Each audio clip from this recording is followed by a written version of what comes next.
खबर देंगे आपको। कराची में डकैतियां करके मलेशिया घूमने वाले 2 मुल्जिमान गिरफ्तार किए गए हैं। मुल्जिमान सऊद और हबीब स्ट्रीट क्राइम और संगीन जराइम में मुलव्विस हैं।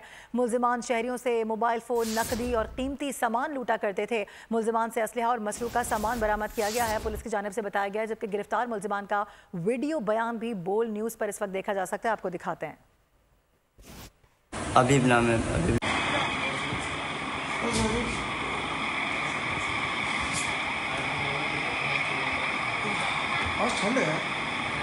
तुम्हारा हबीब खान। बाप का नाम? इतबार खान।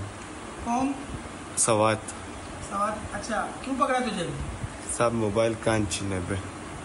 कान क्या मतलब? कान छीना था? मोबाइल छीना? मोबाइल कान पे पकड़ा हुआ था, मोबाइल कान से उठाए छीना। डकैती कर रहा था ना, ये बोलना सीधा। हाँ सही, डकैती कर रहा था।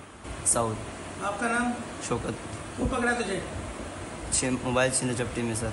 मुल्जिमान की जानिब से क्या मौक़िफ़ सामने आ रहा है आपको दिखा रहे हैं। इसी हवाले से बात करेंगे। खुर्रम गुलजार में ज्वाइन कर रहे हैं। खुर्रम, दूसरों को लूट कर और उनकी जमा पूंजी लूट कर खुद मज़े करने जा रहे थे मुल्जिमान।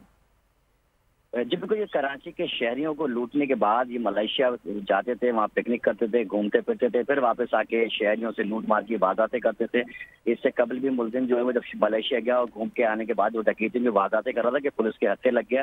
दोनों गिरफ्तार जो मुल्जिमान है, जिनकी शिनाख्त सऊद और हबीब के नाम से हुई है, इन मुल्जिमान ने इस बात का भी इंकशाफ किया है कि ये शहर के मुख्तलिफ इलाकों में स्ट्रीट क्राइम की मुतादिद जो वारदातें हैं उसमें मुलविस हैं। रिजविया पुलिस ने कार्रवाई करते हुए इन दोनों मुल्जिमान को पकड़ा है, जो कि आपस में दोस्त बताए जाते हैं। इनके कब्जे से असला और मसरूका सामान और साथ ही एक मोटरसाइकिल भी बरामद की गई है। मुल्जिमान इससे कबल भी स्ट्रीट क्राइम की वारदातें करते हैं और फिर मलेशिया जो है वो घूमने के लिए जाते थे। और सीसीटीवी फुटेज के साथ ही मुल्जिमान की जो इंटरनेशनल टूर की फुटेज है वो भी बोल न्यूज़ को मौसूल हो गई है और मुल्जिम का वीडियो बयान भी सामने आ गया, जिसमें इस बात का वो एतराफ़ कर रहे हैं कि वो मलेशिया पिकनिक करने के लिए जाया करते थे। तमाम पुलिस गिरफ्तार मुल्जिमान से मजीद तफ्तीश कर रही है। सही, ठीक है खुर्रम, बहुत शुक्रिया आपका।